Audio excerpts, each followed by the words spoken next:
I really like competitive swimming and hanging out with my friends. That makes me smile. And I like reading, like a lot.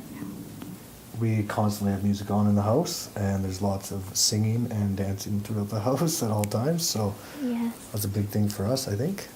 I want to be an author. An author? Yeah, and I want to write realistic fiction books. Taiya was 5, just about to start kindergarten, and Chad was away in Fort McMurray working. And Taiya and I were rushed to the Alberta Children's Hospital from Okotoks, and we met with a hematologist that told us about white blood cells, and in my head I was thinking, I was really confused at first. And then everything kind of just got pushed so fast, and I knew it was really serious. I was like, okay, I gotta call Chad. Like, he has to come home. Like, this isn't just, like, this is a big thing. So, just didn't seem real, or like, maybe it was like, are you sure? Like, yeah. When I was up north working, and everything Amanda was telling me throughout that day, of course, I was working night shift, so it was in the evening, and of course I played Google Doctor, unfortunately, dialing up every symptom that they're telling us, and once I got the news that they're going to ACH, the top of the list for everything that she had mentioned to me was leukemia, and of course, you don't even look at that one, you look at the next ones, right? And you're like, okay, well, it could be this, could be this, could be this, but leukemia was actually the first thing on the list based off everything I was looking into when it came to no platelets, elevated white blood cells, all that stuff. So I know what leukemia is, but that's, my daughter's 5 years old. That doesn't happen to 5-year-olds. That happens to me when I'm 60 or 70, right? So, but once we knew that we were going to the ACH and staying the night, I came home and walked into the oncology unit, and another fancy word I'd never heard of. Mm-hmm. Walked in still not understanding what the heck I was walking to. So yeah, it was quite shocking for all of us, obviously. And so for me, right from the beginning, I always thought, like, okay, like we can do this. Like, this is doable. Like, I saw my cousin go through it, but like, I was a teenager, so I didn't see it firsthand. I knew it had been done before, so I was just always like, okay, she's got cancer. What next? What do we got to do to get rid of it? Like, I knew some people outside of the family that had been touched by cancer, but cancer was always a fatal interaction. So that was, when I heard that word, of course, that's right where I went, like, oh my gosh, now what? And of course, Amanda was the real reason we all stuck it out together. She'd been there, kind of talked about it, and was optimistic right from the start. So she really set the ground rules for our rules in our room and in our visit, and you know what? That's what kept us going. We just stuck to the structure that Amanda set, and it was good. I kind of just thought of it as like, maybe like I thought I was just sick, like the flu or something. But I guess after a week, after like needles and like IVs, I think I kind of started to get the idea that it was getting serious. But I didn't really know, and I didn't have an idea of what it really was. I kind of just knew that I was really sick. I remember I wasn't allowed to leave my room to go play with my friends. do you remember getting your central line in or changing that? The dressing? Yeah, I remember. Yeah. We had to change my central line like every week, and I hated that. I just wanted to get it over with because they would like swab my chest and like clean it out, and then they would put another bandage on it, and then they'd come back a week later and be like, okay, time to do it again. And I'd be like, ah. It would hurt, right? Yeah. Yeah, it stung.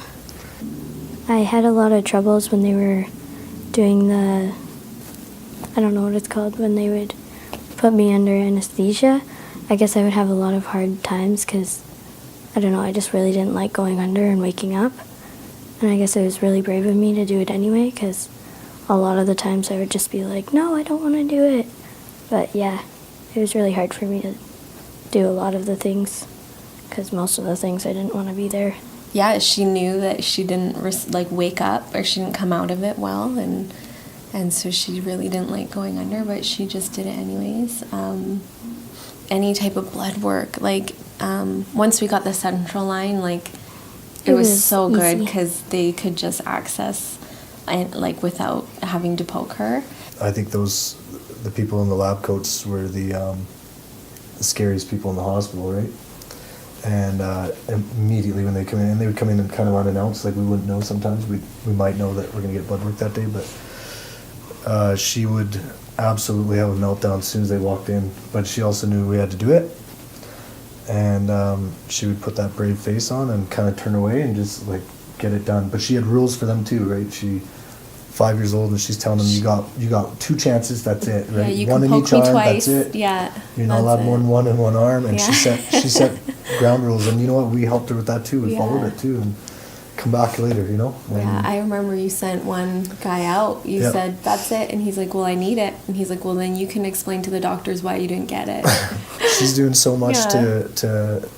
to fight this, and she's going through so much, and so we just had to.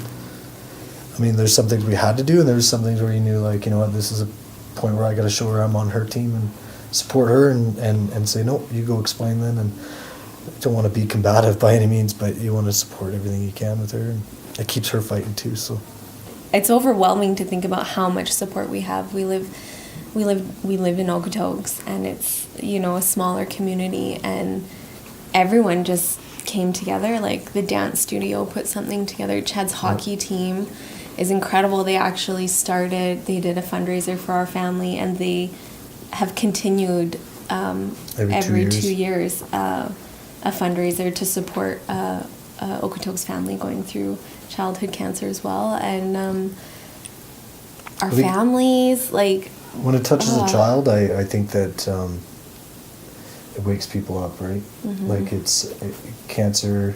When you hear cancer, everyone feels for people who have cancer, but then when it's a child, it's like it just I seems think wrong. everyone, It's just everyone wrong, realizes like, wow, cancer can touch anybody. Like it, and it's when you meet a family that has been affected by childhood cancer, I think everyone really gets it at that point. It's an unbelievably terrible disease and a terrible symptom, and there's people that I didn't know and didn't know me and didn't know our family, but they came out because they heard of a little girl who had cancer and they wanted to help a family, and it was incredible. The outpouring of our community was just incredible. Yeah. And since we've done that, it's springboarded from Taiya's benefit for our family to every 2 years doing it for another family, and it's always childhood cancer related so far. And again, community support. People don't know these people, and they just want to come out. It's amazing. There's just so much outpouring, and it is really, honestly, the only reason why, for me personally, it was the only reason why I can really focus on my child's health and what I had to do, because I stopped worrying about money. The bills came out.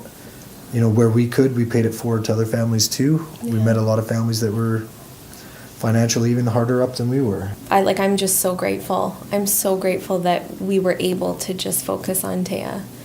This is what we're doing for work Yeah. now, so roll up our sleeves. Let's get at her.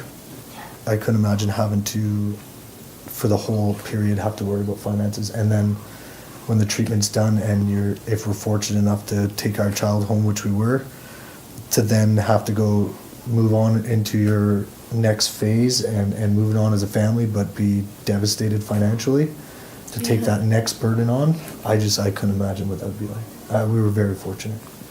Very, very fortunate. And we know that we're fortunate. Very fortunate. When I hear the word believe, I think of it as believing that you can do it. Believing that you can succeed in doing this challenge that was just randomly thrown at you. And everybody believing in all these kids that are doing it, She couldn't donate blood, so she signed up on One Match, and she was, I think, a One Match donor per se on the list for about 3 months, and then all of a sudden she got a phone call, and that was to donate for Taiya, and all she knew at that time was that there was a young girl in Canada that needed her stem cells, and so she went through the process with One Match.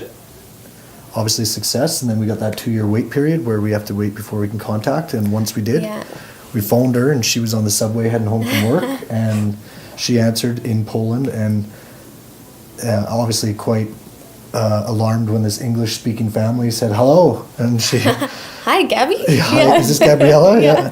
And once she realized, it clicked right away for her. We can hear all of a sudden she got quite emotional, and she's like, "Can I call you back?" And in broken English, we're like, "Of course." And she just wanted to get off the train at that point. Yeah. But she called us, and then I think within a month we had asked her, like, we'd like to fly you out to Canada and show you where we live and meet our family. We got a lot of thank yous that want to happen here. So, and she came out. She was a brave young woman. She came out and she visited us and stayed with us for a couple of weeks. She saved your life, right? She She did. did. Yes. Yeah. And they still communicate all the time. Yeah, we still. Birthday wishes and Yeah, we call or we text her, and she sends out birthday wishes, even to my grandparents. Yeah. And we send each other Christmas presents, and Yeah. so we're still in a lot of contact with her, which is Yeah. really important. Like, as soon as I met her, I knew she was like, yeah, I really like you a lot. And yeah, I guess we kind of, when she came out, we showed her like everything. Really, we tried to, like, in the couple days, we literally, like, we went to the Calgary Tower, we went tubing. She's terrified of heights, so we take her on the Banff gondola and up in the Calgary Tower. Yeah. But she did it. She totally Yeah. came with us. Yeah. so if you don't have money, donate blood. Donate blood. Jump on one match. There's lots of options out there, and I'm sure there's plenty more that we don't even know. Yeah. It's just the ones we're familiar with. Yeah. There's lots of ways to help. It means a lot to me. I probably couldn't have done it without all the support of my family. And yeah, thank you for all of that. It So was, say it yeah. like you're saying it to the audience. Say, thank you for coming. Thank you tonight. for coming tonight. It means a lot to all these kids and me. Yeah.